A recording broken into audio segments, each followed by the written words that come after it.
చూడండి 7వ ఎస్తేరు గ్రంథం 3వ అధ్యాయం 5-6 వచనాలు చదువు. తీయాలి తొందరగా.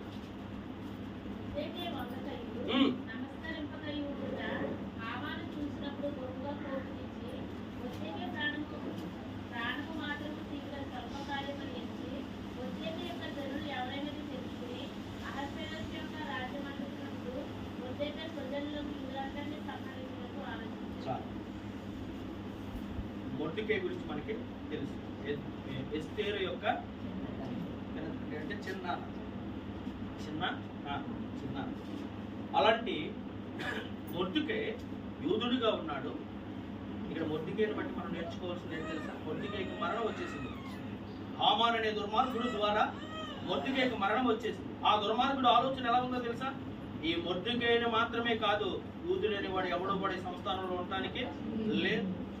అప్పటికి ఎన్ని సంస్థానాలు తెలుసా? 120 సంస్థానంలో యూదులు ఉన్నారు. 120 సంస్థానంలో రాజు పరిపాలన చేస్తున్నాడు. అలాంటి 120 సంస్థానంలో యూదులు అనేవారు లేకుండా మట్టు కల్పించేయాలని, శాసనాన్ని విడుదల చేయాలని హామాన్ అనే దుర్మార్గుడు ఆలోచన చేస్తున్నప్పుడు ఆల్రెడీ దేవుని ఆజ్ఞను పాటిస్తున్న మొర్దెకై ఎలా ఉన్నాడట? వంగట్లేదు. నా దేవుడికి తప్ప నేను ఎవరి ఎదుట నా దేవుడికి తప్ప నేను ఎవరికే నమస్కారము చేయను. మొర్దెకైని బట్టి మనం నేర్చుకోవాల్సింది ఏంటి?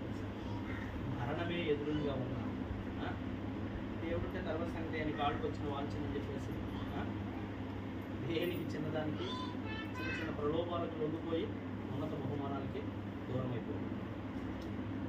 అలా అనుకుంటే భక్తుల చరిత్రలో బ్రతుకుడు క్రీస్తే చావు అయితే లాభం ఎందుకు ఎంచుకున్నారు? లేదా ఆ ప్రభువుని నిలువుగా సిలువేశారు కానీ మమ్మల్ని తల్లకిందులుగా వేయండి అని ఎందుకు కోరుకున్నారు? మరణమే ఎదురైనా కానీ నా క్రైస్తవ జీవితంలో మొర్దెకైని బట్టి నేర్చుకోవాల్సింది ఏంటో తెలుసా? దేవుని ఆజ్ఞను మొర్దెకై వలె నా జీవితంలో దేవుని ఆజ్ఞను పాటించేవారుగా ముందుకెళ్ళిపోయింది. 8వ విషయం చదువు.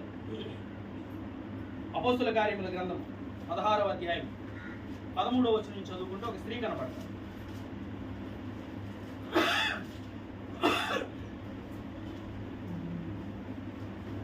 తొందరగా 16వ అధ్యాయం 13వ వచనం నుంచి. విశ్రాంతి దినమున గవిని దాటి నది తీరమున ప్రార్థన జరుగుననుకుని అక్కడికి వచ్చి కూర్చుండి వచ్చిన స్త్రీలతో మాట్లాడుతుంటుంది. అప్పుడు లూదియా అనే దైవభక్తి గల యొక్క స్త్రీ నిల్చుండెను. ఆమె గోదావరి పొడిని అమ్ము సుతైర పట్టణస్థురాలు. ప్రభువు ఆమె హృదయం తెరచెను కనుక పౌలు చెప్పి